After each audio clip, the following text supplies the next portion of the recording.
근로자가 일을 하는 기간 동안에 임금을 삭감하는 거에 대한 조치가 있었는지, 대상 조치가 있었는지를 판단해야지 이 명예퇴직 제도는 조기퇴직을 유도하는 제도이고 퇴직 이후에 대한 거잖아요. 그렇기 때문에 현재 근로하는 사람들에 대한 대상 조치에 해당하지는 않는다 이렇게 판단을 했었습니다. 그래서 이런 것들을 고려해서 이제 임금피크제가 차별로서 이제 무효인지를 판단한다라고 법원이 봤다라는 것이고, 마지막으로 그럼 이 사건에서는 어떻게 판단이 됐냐를 보시면 일단 이 사건 성과연금제가 인건비 부담을 완화하고 실적 달성률을 높이기 위한 목적으로 도입된 것으로 보이는데, 아까 말씀드린 것처럼 사용자 주장에 따르더라도 51세 이상 55세 미만인 사람이 실적 달성률이 55세 이상, 그러니까 임금피크제를 적용받는 사람들의 실적보다 떨어진다는 것이어서 이러한 그 도입 목적이 정당하다고 볼 수 없다 이렇게 판단을 했었고요. 두 번째로는 아까 이제 말씀드렸던 것처럼 그 당사자가 임금피크제를 적용받으면서 적게는 93만 원, 많게는 월 283만 원 정도의 임금이 삭감되는 엄청난 큰 불이익이 있었잖아요. 그렇게 임금이 삭감이 되는 불이익을 입었는데도 그 불이익에 대한 대상 조치가 전혀 강구되지가 않았다. 그러니까 이 사람에 대한 어떤 업무 경감 조치가 있었던 것도 아니고 업무량이 줄어들었던 것도 아니고, 그래서 어떤 대상 조치도 없었고 불이익은 엄청나다. 그래서 이런 것들을 전반적으로 고려해서 이 임금피크제가 합리적인 이유 없는 연령 차별이다 그렇게 판단을 했었습니다. 네. 이미 업무량이 기존하고 이제 똑같다고 이제 얘기하는데 그럼 동일 노동을 한 건지, 예를 들어서 우리 회장을 이제 말씀을 드리면 임금피크제 도입하신 분이 그 전에 기존에 있던 그 현장에서 똑같은 일을 하고 있거든요. 네. 그럼 그것도 업무량, 이분의 업무량을 얘기하는 거랑 동일하게 평가가 될 수 있겠죠. 그러니까 이제 임금을 삭감하는데 동일한 양의 노동을 한다는 말씀이신 거잖아요. 그럼 이제 그거에 대한 대상 조치가 강구되지 않았다라고 볼 수 있는 사정에 해당하겠죠. 똑같이 판단해 볼 수 있을 것 같습니다. 네, 이렇게 되어 있고, 이제 마지막 부분인데요. 마지막인데 마지막이 길어요. 이제 판결과 관련된 쟁점에 대해서 조금 몇 가지를 말씀을 드리겠습니다. 일단 첫 번째는 뭐냐면, 그러니까 아까 말씀드린 것처럼 2013년도 5월에 정년 60세 의무화 규정으로 법이 개정이 됐다라고 말씀을 드렸고, 그게 2016년 1월 1일부터 도입 시행이 됐다라고 말씀을 드렸어요. 그러면 대부분 아니고 이제 많은 사업장들은 이 법이 시행되기 이전에, 그러니까 2013년도에서 2016년도 사이에 이 법 시행을 염두에 두고 정년을 이제 예컨대 58세에서 60세로 연장을 하면서 임금피크제를 도입한 그런 사업장이 많을 텐데, 그럼 이거는 법에 따라서 정해진 그런 정년을 보장하는 거니까 정년 유지형으로 볼 수 있냐, 아니면은 58세에서 60세로 늘린 거니까 정년 연장형으로 평가가 되어야 되냐, 이런 질문이 있을 수가 있는데, 이거에 대해서 법원은 어떻게 보고 있냐면 정년 연장형이라고 판례가 이제 그렇게 보고 있습니다. 다만 이거에 대해서는 어떤 반론은 당연히 가능한 상황인데, 일단 판례는 그렇게 보고 있다는 것인데요. 좀 내용을 보시면 공공기관 사례가 많아요. 그래서 2015년도에 공공기관에 임금피크제를 도입하라라는 권고안이 내려왔었고, 정부에서 권고안이 내려왔었고, 그거에 따라서 2015년도에 유사 합의로 이제 정년을 60세로 좀 연장을 하면서 임금피크제를 도입한 공공기관들이 많았는데, 그 사업장에서 이제 임금피크제에 관해서 이렇게 그 차별로서 무효인지를 주장을 했었는데, 어떻게 봤었냐면 정년 60세에 맞춰서 58세에서 60세로 늘리는 거는 정년 연장형이다. 그렇기 때문에 정년 연장이라는 대상 조치를 하면서 임금피크제를 도입한 거다라고 그렇게 판단이 됐었습니다. 그리고 또 하나는 앞에서 살펴봤던 것처럼 그 고령자고용법 19조에 의해 보면 정년을 그 19조에 따라서 60세로 연장을 하는 사업장에서는 임금체계 개편 등 필요한 조치를 해야 된다라고 법에 들어왔었잖아요. 그렇기 때문에 임금피크제가 이 법 규정에 따라서 도입이 된 거다라고 그렇게 법원이 보기도 했었습니다. 또 이제 넘어가서 또 보시면, 밑에 보시면 이제 2013년도 5월에 그 법이 개정되면서 그 당시부터 바로 도입된 사업장들이 있는데, 그 경우에는 조금 더 이제 더 정년 연장형으로 평가될 가능성이 더 크다라고 볼 수가 있을 것 같고요. 다만 이제 제가 지금 말씀드린 그 공공기관에서 나온 판례들은 대체로 원고들이 2016년 청년경에 임금피크제가 적용되었던 그런 사람들이었어요. 근데 지금 상황에서 보면 정년 60세 규정이 들어오고 난 지 벌써 6년이 지났죠. 그러면 이제 정년 60세로 연장한 것이 과연 정년 연장, 그러니까 대상 조치로서 의미가 있냐라는 거에 대해서 의문을 제기해 볼 수가 있습니다. 왜냐하면 사용자가 정년을 60세로 정하지 않더라도, 만약에 58세로 정해놓고 있더라도 이미 법에 의해서 정년 60세는 보장이 되는 거잖아요. 그럼 이거를 과연 대상 조치로서 볼 수 있냐라는 의문을, 반론을 제기를 해볼 수가 있을 것 같습니다. 그래서 이제 그런 부분은 좀 고려가 되어야 될 것 같고, 네, 근데 어쨌든 일단 현재까지 나온 공공기관의 판례들에서는 그거를 정년 연장이라고 봤고 정년 연장이라는 대상 조치가 있었다라고 그렇게 봤었다라는 정도로 이해를 하시면 될 것 같습니다. 다만 이제 향후에는 지금 말씀드린 것처럼 법이 정년 60세 의무화가 도입된 지가 벌써 많이 한참 지났기 때문에 과연 그게 대상 조치로서 의미가 있는지에 대해서는 충분히 반론하는 주장이 가능하고 또 다시 평가가 될 가능성도 있을 수도 있다라고 보시면 될 것 같습니다.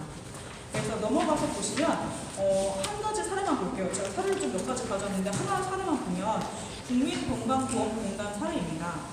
이게 올해 4월에 심리불속행 기각되었던 사례인데요. 여기서 보시면 이 사업장도 2016년도에 법정 그 정년 60세 의무화 규정이 그 규정의 시행을 앞두고 이제 임금피크제를 도입하는 거에 대해서 합의를 했었는데 내용을 보시면 2급 이상의 사람은 원래 정년이 60세였어요. 근데 이제 3급 이하의 사람들은 원래 정년이 58세였는데 이제 개정을 해서 2년 연장해서 60세로 연장을 했고, 다만 이제 이거에 대해서 임금피크제를 적용을 했었던 그런 사례였습니다. 그래서 위 네모 박스를 보시면 이 사업장 규정인데 지급률이 이제 3년 동안 1년 차에는 뭐 이제 20% 정도 감액하고 2년 차도 3년 차도 똑같이 이제 20% 정도씩 이렇게 감액을 하도록 네, 그렇게 설정이 되어 있었습니다. 근데 이거에 대해서 법원은 어쨌든 아까 말씀드린 정년을 60세로 연장을 하면서 대신에 임금체계 개편을 한 그런 조치로 그렇게 봐가지고 이거에 대해서 이제 기각하는 그런 판단을 했었습니다. 그 밑에 나와 있는 국민연금공단도 마찬가지인데요. 여기서도 마찬가지로 2급 이상의 정년은 원래 60세였고 3급 이하의 정년은 원래 58세였는데 60세로 연장하면서 임금피크제가 도입이 되었던 사례였습니다. 이 사례에서는 법원이 명시적으로 3급 이하는 이제 60세로 연장한 것이 정년 연장형이다. 그렇기 때문에 정년 연장이라는 대상 조치가 있었다라고 그렇게 봤었던 그런 사례였습니다. 이것도 네, 심리불속행으로 기각이 되었던 사례였고요.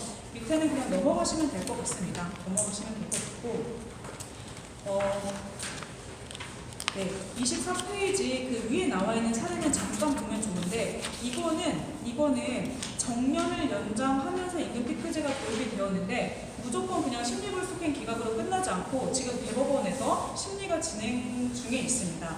이 사안은 좀 특별한데 왜 그랬냐면은 일단 사례를 보시면 일반직의 경우에 원래 2005년에 정년이 58세였는데 59세로 늘어났고 또 2008년도에 한 번 더 60세로 한 번 더 1년 더 연장을 했었습니다. 근데 이제 만 55세부터 임금피크제가 적용이 되었었고 그 감액률은 그 표에 나와 있는 맨 오른쪽을 보시면 되는데 총 임금 지급률이 260%, 뭐 300%, 320% 이렇게 정해져 있죠. 그러니까 이제 5년 동안 원래 받았어야 될 임금이 100% 해가지고 500%라고 하면 이 임금피크제를 적용받게 되면은 5년 동안에 총 260%밖에 적용을 못 받는다. 그러니까 이제 감액률이 240%에 달한다라는 것입니다.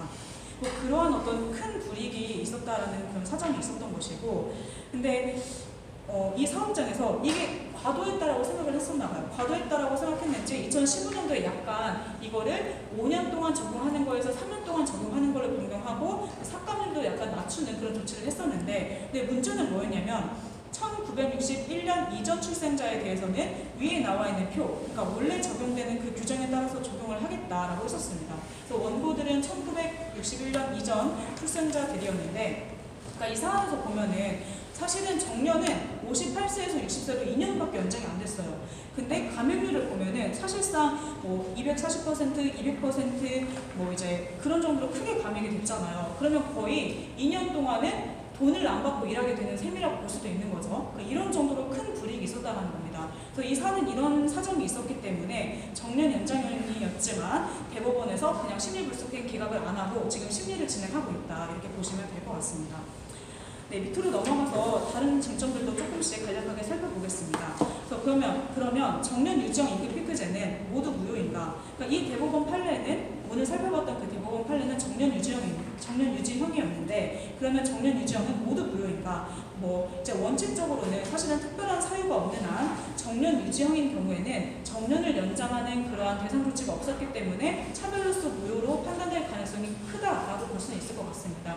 다만 이제 이 경우에도 어떤 대상 조치가 있었는지 차별의 정도가 경미했는지 이런 것들을 고려해서 다르게 판단될 가능성도 있겠지만 어쨌든 특별한 사유가 없는 한 뭐 이제 합리적 이유는 차별로서 판단될 가능성이 크다 정도로 보시면 될 것 같고요. 그다음에 이제 넘어가서 정년 연장형 임금 피크제는 그러면 모두 유효하냐? 정년 연장이라는 대상 조치가 있었으면 모두 유효하냐? 이거에 대해서도 그렇지 않다라는 겁니다. 그래서 이제 뉴스에서도 그럼 정년 연장형은 다 유효하다라는 취지의 기사가 나오기도 하지만 그렇지 않고 앞에서 봤던 그 4가지 판단 기준 이런 것들을 종합적으로 고려해서 판단하게 되어 있다고 보시면 될 것 같습니다. 그래서 이제 불이익이 과도하거나 배상 조치가 없었거나 뭐 이런 것들에 해당하면 또 이제 정년 연장형이라고 하더라도 어쨌든 다르게 판단될 소지도 있다 보시면 될 것 같습니다. 넘어가서 이제 정년 이후 촉탁직으로 재고용하는 경우는 이라고 되어 있는데 이제 정년 이후 재고용이라는 것도 대상 조치로서 이제 평가가 될 수 있을 것이고 다만 이 경우에도 촉탁직으로 그 일하는 기간 동안에 업무가 종전과 동일한데 임금 삭감이 과도하다라고 본다면 이 경우에도 이제 차별로서 무효로 판단될 가능성이 있을 수도 있습니다. 다만 이제 이 경우는 앞에서 봤던 유지형, 연장형보다는 조금 더 인정될 가능성이 좀 낮지 않을까, 어렵지 않을까 이렇게 판단이 좀 되고 있고요. 그다음에 이제 넘어가서 예를 들어서 정년을 58세에서 60세로 연장을 했는데 임금 삭감은 55세부터 적용한다. 그럼 이거는 무효냐?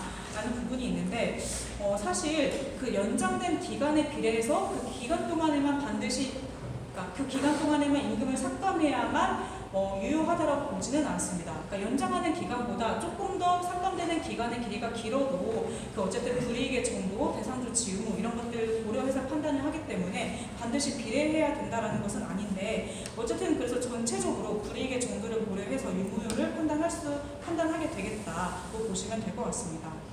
넘어가서 6번째 쟁점인데요. 현재 우리 사업장에 정해져 있는 임금 피크제가 이 차별로서 무효다를 주장하면서 효력 정지 가처분을 신청해 볼 수 있냐라는 질문도 있을 수가 있는데요. 그러니까 이론상으로든 뭐 실무상으로든 가능하다라고는 볼 수 있겠지만 이것이 큰 어떤 좋은 방법은 아니다라고 얘기를 드릴 수밖에 없는 게 뭐냐면 가처분을 사실은 이제 보존의 필요성을 요하는데 그러니까 이제 당장 이게 해결이 안 되면 어떤 본안 판결까지 기다리지 않으면 엄청난 현격한 손해가 발생을 하거나 긴급하게 이제 이거를 급박하게 긴급하게 보전을 해야 될 그런 필요성이 있는 경우에 이제 가처분이 인정이 되는데 임금 피크제 사례에서 그러한 그 보전의 필요성이 인정될 가능성이 좀 크지는 않다로 좀 판단이 되고요. 또 하나는 가처분 같은 경우는 이제 길어야 한 2달 이내면 판단이 나오잖아요. 근데 법원이 그 짧은 시일 내에 이 내용 자체에 대해서 차별에 해당하는가를 제대로 판단할 것인가에 대한 문제도 있습니다.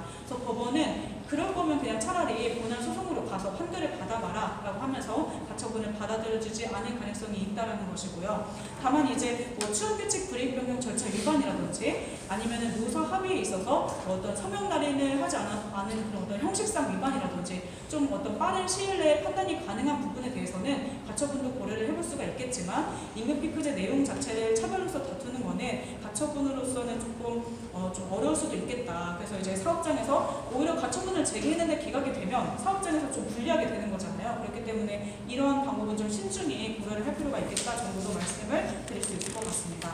넘어가서 7번째 쟁점은 노사 합의로 임금 피크제를 도입했는데 이 경우에도 무효를 규정할 수 있냐라는 질문이 있는데 말씀드린 것처럼 아까 연령 차별 금지 규정은 강행 규정이기 때문에 아무리 노사 합의를 했다고 하더라도 그게 이제 차별에 해당한다면 그거는 무효로 판단될 수 있겠다고 보시면 될 것 같습니다. 네, 넘어가서 이제 8번째 쟁점 명예퇴직 제도나 희망퇴직 제도 이거는 대상 조치인가? 아까 이제 판례에서 나와 있었죠. 그래서 명예퇴직 제도는 근로자의 조기 퇴직을 장려하는 것으로서 근로를 계속하는 근로자에 대해서는 불이익을 보전하는 대상 조치로 볼 수 없다라고 법원이 보고 있다는 점이고요. 그 다음에 9번째, 그럼 만약에 우리 사업장에서 소송을 제기하려고 제기하려고 한다. 그러면 어떤 청구 취지로 제기를 해야 되고 뭐 시효는 어떻게 되는가라는 질문이 있을 수가 있는데요. 그러니까 일반적으로는 이럴 거예요. 그러니까 우리 사업장에 있는 임금피크제가 합리적 이유 없는 연령 차별로서 무효다라는 거에 대해서 쟁점을 다투고, 그러면 그 임금피크제가 무효다라고 판단이 된다라고 하면 임금피크제가 없었더라면 그 이전의 취업규칙이라면 어느 정도의 임금을 받았을 것인데, 임금피크제를 적용받아서 그것보다 덜 임금을 받았으니 원래 받았어야 될 임금에서 임금피크제를 적용받은 임금을 이제 뺀 나머지 그 차액분을 청구하는 그런 소송으로 들어가게 될 가능하겠죠. 그렇게 될 것이고, 그래서 이제 그 임금 차익과 그 다음에 그걸로 인해서 발생하는 퇴직금이나 명예퇴직금에서의 차익 이런 것들의 청구가 가능하다라고 보시면 될 것 같습니다. 이제 소멸시효 부분은 뭐 아시는 것처럼 임금채권 소멸시효는 3년이잖아요. 그래서 이제 소재개를 하는 날로부터 소급해서 3년 이내의 범위에 있는 임금을 청구할 수 있다. 시효는 3년으로 보시면 될 것 같습니다.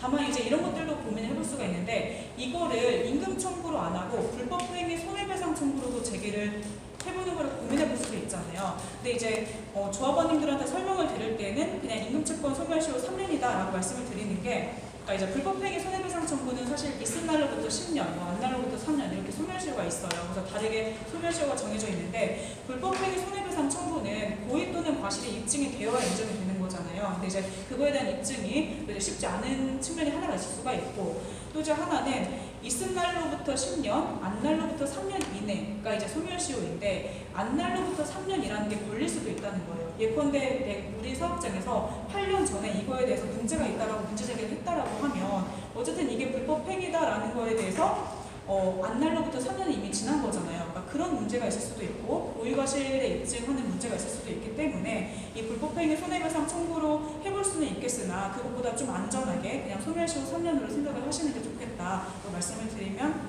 드릴 수 있을 것 같습니다. 네, 넘어가서 이제 10번째 쟁점인데요. 거의 끝나갑니다. 네, 10번째 쟁점인데, 일단 그러면 우리 사업장에서 임금피크제가 도입이 될 때 나는 임금피크제 감액률이 너무 커서 그냥 나가겠어, 명예퇴직으로 나가겠어 라고 해서 명예퇴직을 신청했던 사람이 우리 사업장의 임금피크제가 차별로서 무효이니 내가 명예퇴직으로 나가지 않았으면 받았을 임금에 대해서 청구할 수 있냐, 이 부분도 쟁점이 될 수가 있겠는데, 사실 희망퇴직과 명예퇴직 의사표시를 본인이 한 거에 대해서 우리가 무효라고 주장하기는 매우 어렵잖아요. 물론 어떤 강요라든지 그런 거를 얘기해 볼 수는 있겠으나, 그런 희망퇴직의 의사표시를 무효라고 주장하는 것은 매우 어렵기 때문에 이러한 사안에서는 좀 다투기가 쉽지 않을 수 있다고 말씀을 드릴 수가 있을 것 같고, 마지막 쟁점으로 아까 이제 고용자고용법에서는 연령 차별에 대해서 국가인권위원회에 진정을 제기해 볼 수가 있다고 말씀을 드렸는데, 그럼 그 절차로 한번 문제 제기를 해보는 건 어떨까요? 를 생각해 볼 수도 있겠는데요. 일단 진정은 제기를 해볼 수가 있습니다. 진정은 제기를 해볼 수가 있고, 진정을 제기를 했을 때 만약에 인정이 되면 이제 차별을 시정해라라는 권고가 나온다고 말씀을 드렸잖아요. 근데 이제 국가인권위원회에서 어떤 특별한 사안의 경우에는 고용노동부 장관에게 그거를 통보를 하고, 어떤 그 차별을 받은 사람들이 매우 다수이거나 아니면 이게 반복적으로 이루어졌던 차별이거나 했을 때에는 고용노동부 장관이 그런 특별한 경우에 한해서 시정명령을 사용자에게 내릴 수가 있고, 사용자는 그 시정명령을 따르지 않았을 때 3천만 원 이하의 과태료가 부과된다는 규정도 있어요. 그래서 어쨌든 제기는 해볼 수가 있겠는데, 근데 사업주가 이거에 따라서 과연 임금을 줄까라는 거에 대해서 의문이 또 있을 수가 있잖아요. 그래서 진정을 제기해서 사업주가 주면 다행인데 또 안 주게 되면은 시효는 계속 진행되고 있는데 그런 문제도 있을 수가 있고, 그래서 이제 아주 좋은 수단이 아닐 수도 있다라고 얘기를 드릴 수가 있을 것 같습니다. 그래서 어떤 집단적으로 이슈화를 하는 차원이라든지 아니면 국가인권위원회에 있는 어떤 직권조사 제도를 활용해서 자료를 확보하기 위한 목적으로 좀 활용해 보겠다, 그런 취지 정도로 진정을 제기해 볼 수는 있겠으나 어쨌든 이제 시효 문제도 있고 하여 아주 적절한 방법은 아닐 수도 있다 정도로 말씀을 드릴 수가 있을 것 같아요. 네. 네. 적절한 방법일 수도 있다고 이제. 네, 적절한 방법일 수도 있습니다. 적절한 방법일 수도 있는데, 근데 만약에 이거를 사용자가 안 줬을 때에는 시효가 계속 진행되고 있으니까 또 그런 문제도 있으니까 그것도 고려를 해볼 필요가 있겠다는 것이고요. 그리고 혹시 이제 네. 시효에 대한 부분이 있는데, 그래도 퇴직자도 이런 부분을 소송할 수 있습니까? 그렇죠. 퇴직자도 할 수가 있는데, 근데 이제 3년 소재기로부터 그 소급해서 3년 이내의 범위가 청구가 가능한 거니까 그 퇴직자분이 언제 퇴직하셨는지 그런 것들도 고려를 해봐야 될 것 같아요. 그렇고 이제 마지막 부분입니다. 노동조합 대응에 대해서만 간략히 제 의견을 말씀을 드리고 마치는 걸로 하겠습니다. 어쨌든 이 판결이 나왔고 임금 피크제라는 거에 대해서 이제 소송을 제기를 해볼 수가 있겠는데, 근데 그 소송에만 매몰되는 거는 경계를 해야 된다라고 생각이 듭니다. 왜냐하면 뭐 소송에서 패소하게 될 위험성이 있기도 하고, 사실은 단체 교섭이 진행되는 상황에서 우리가 이거에 대해서 소송을 제기하게 되면 사용자는 아마 그렇게 나오겠죠. 임금 피크제에 관해서는 그러면은 소송 결과 보고 판단하자라고 하면서 교섭에서는 제대로 논의를 안 할 가능성도 있고, 그렇기 때문에 이 소송을 할 수도 있겠지만 소송에만 노동조합이 매몰되는 거는 좀 경계를 할 필요가 있겠다라고 생각이 듭니다. 그리고 또 이제 소송 승소 가능성을 떠나서 어쨌든 임금 피크제는 연령을 이유로 임금을 삭감하는 아주 안 좋은 제도인 거잖아요. 그래서 이거에 대해서 적극적으로 사업장 내에서 선동을 할 필요가 있겠다. 조합원님들한테 임금 피크제 자체에 대해서 잘못됐다라는 거에 대해서 선동을 하고, 그런 힘을 이제 바탕으로 교섭에서도 좀 관찰하려는 그런 노력 같은 것이 반드시 좀 필요하다라는 생각이 들었습니다.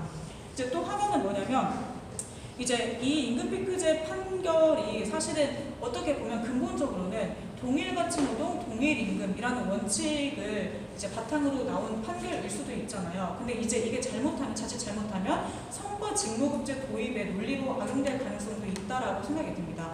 그러니까 이제 그러면 합리적으로 직무에 대한 혹은 성과에 대한 평가를 해서 그거에 따라서 임금을 지급하는 게 합리적이지 않냐라고 하면서 사용자 측에서 뭐 성과 직무급제 내지는 그냥 직무급제 도입을 하는데 어떤 논리로 사용할 수도 있을 것 같은데, 근데 사실 사업장에서 보면 평가하는 주체가 노동조합이 아닌 거잖아요. 직무를 평가하는 게 노동조합이 아니고, 그 다음에 성과를 평가하는 게 노동조합이 아니고 사용자가 평가를 하는데, 그러면 사실은 노동자로서는 사용자한테 더 종속될 가능성이 큰 것이고, 또 이제 직무급제가 도입이 되면은 개별적으로 다 임금 액수가 다 달라지게 되고 뭐 등등의 여러 가지 문제가 있을 수가 있는데, 그러니까 우리 노동조합이 직무에 대한 평가, 성과에 대한 평가를 우리 노동조합이 권한을 쥐고 있다라고 한다면 모르겠는데, 사실 대부분의 사업장은 그렇지 않고 어쨌든 그런 문제가 있기 때문에 이런 성과 직무급제에 대한 비판이 많은 거고, 그래서 이런 것들에 대한 도입 논리로 악용되지 않도록 그런 것들을 좀 차단하고 주의 깊게 살펴볼 필요가 있겠다는 생각도 들었습니다.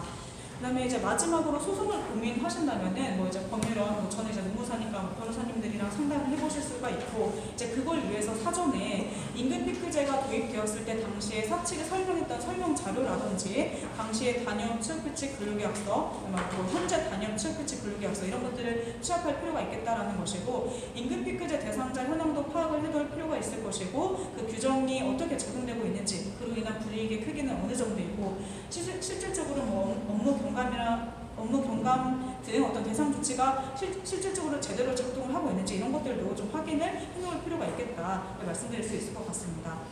그리고 그 이외의 쟁점으로서 이거를 도입했을 당시에 취업규칙 불이익 변경 절차를 위반했다라거나, 아니면은 이렇게 취업규칙은 병역이 되었지만 내 근로계약서에는 그 임금 피크제를 적용하기 이전의 임금액이 구체적으로 명시가 되어 있어서 뭔가 근로계약서를 바탕으로 유리조건 우선의 원칙을 주장해 볼 수 있는지 등등 이런 것들도 좀 고민을 해볼 수 있지 않을까라고 생각이 들었습니다. 네, 그래서 여기까지 오늘 제가 설명할 내용을 마치고요. 혹시 질문 있으시면 간단히 질문 받고 끝내는 것으로 하겠습니다. 근데 이게 8년 만에 이렇게 판결이 나온 거잖아요. 그렇죠. 그럼 지금 어떤 단체에서 이런 문제로 소송을 걸으면 똑같이 그 정도 걸리는 거예요? 근데 이게 8년이 걸렸잖아요. 근데 이게 아까 말씀드린 것처럼 대법원이 임금 피크제가 차별로서 무효인지를 어떤 기준으로 판단할 것인가, 이거를 이번에 원칙을 세우기 위해서 되게 고심을 했고 그 기간이 꽤 길었어요.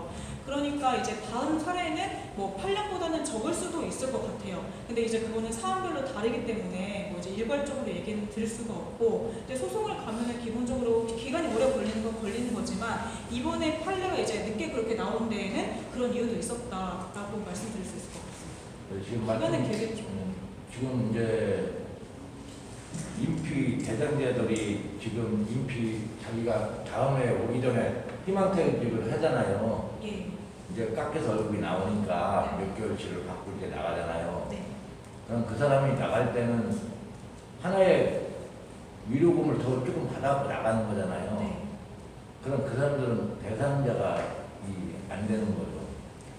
그러니까 임금 피크제를 적용받지 않기로 하고 명예퇴직을 하시는 네. 분들, 네, 그렇죠. 그분들은 그러니까 네. 임피 들어가기 전에 월급이 깎이니까 그렇죠. 회사에서 이제 몇 개월치를 더 이렇게 주는 조건으로 나가라는 게 아니라 본인이 찾아가고 그렇죠. 하는 거죠. 네. 나가는 거죠.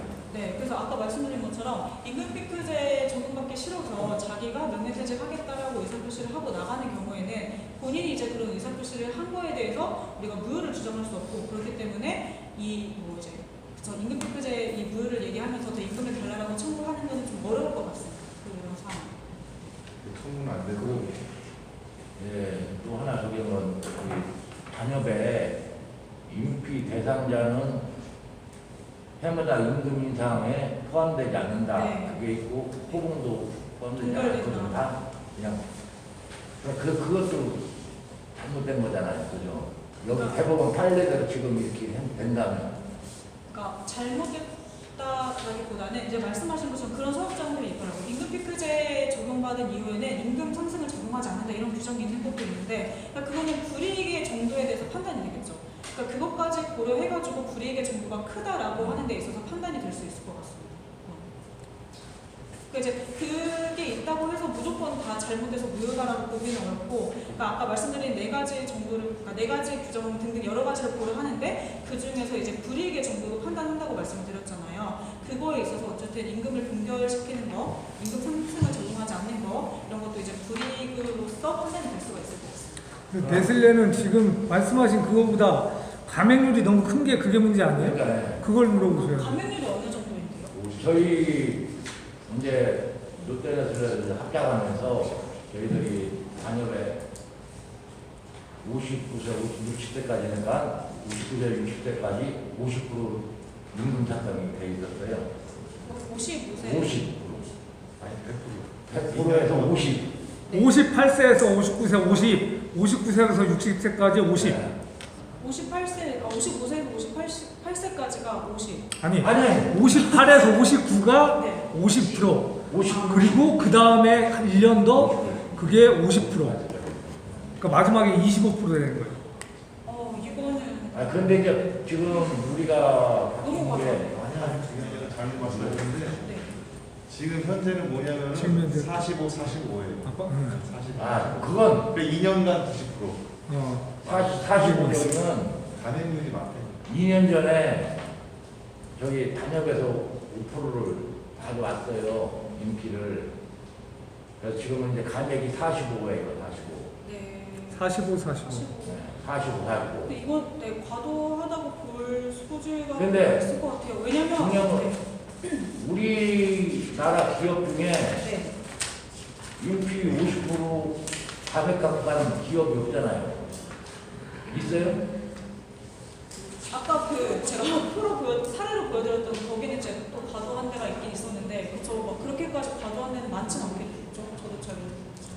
있긴 있는데 대신에 그 대상 조치를 해서 따로 수당으로 보전을 하든지 아니면은 그 마지막 해는 50%를 하면서 그냥 그 공무연수 보내든지.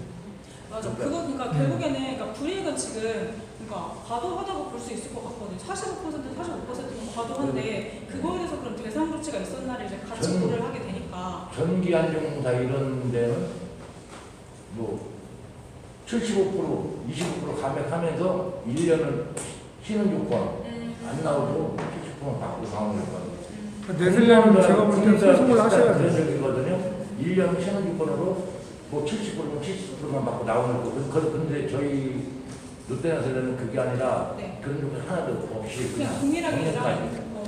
동일하게 일하는데 그렇게 감액만 하고 네. 뭐 근로시간 단축이라든지 그런데 휴가라든지 그런 게 전혀 없어요. 근로 시간도 그럼 시켜서 하루 4시간만 해야 되는데 네. 8시간 그대로 하는 거고. 똑같이 하는데 이제 네. 약간 다퉈볼 소지가 있을 것 같아요. 이게 네.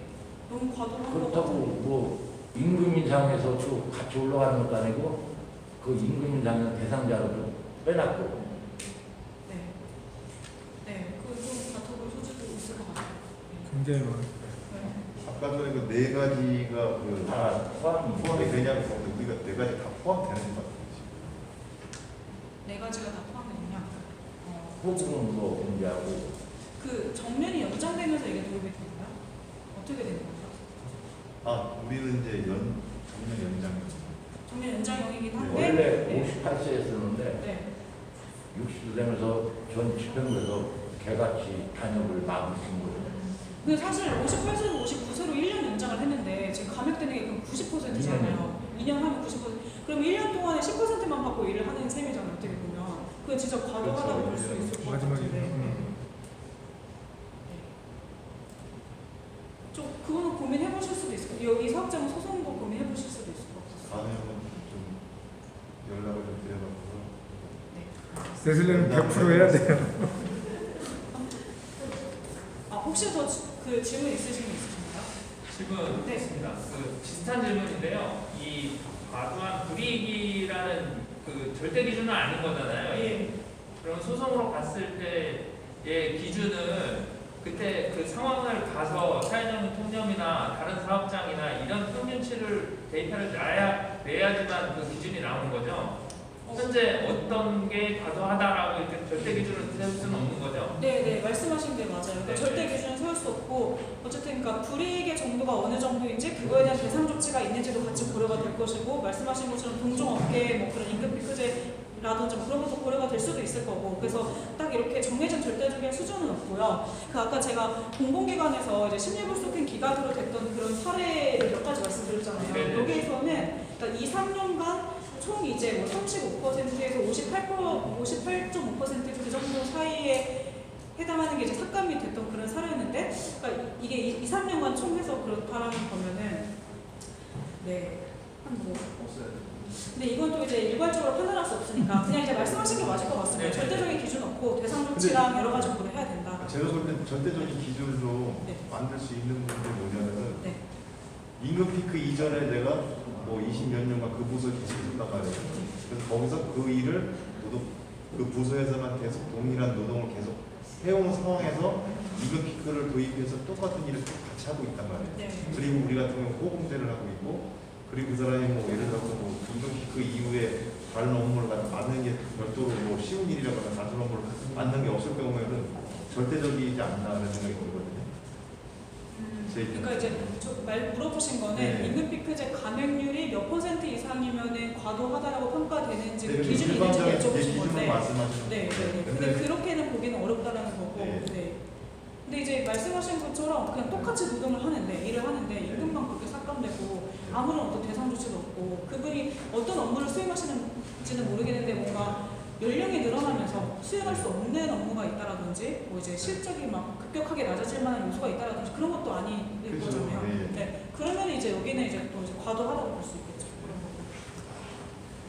추가 질문인데요. 네. 그 아까 말씀하신 것처럼 불이익의 정도나 수반되는 대상 조치에 대한 보상 조치에 대한 요구를 판단하셔야 된다고 말씀을 하셨잖아요. 네. 근데 지금 보면은 대부분 사업장이 비슷할 것 같아요. 저희도 이제 그 삭감률을 떠나서 그 보상 조치나 대상 조치에 대한 부분들이 거의 없거든요. 업무가 그대로 유지가 되거든요.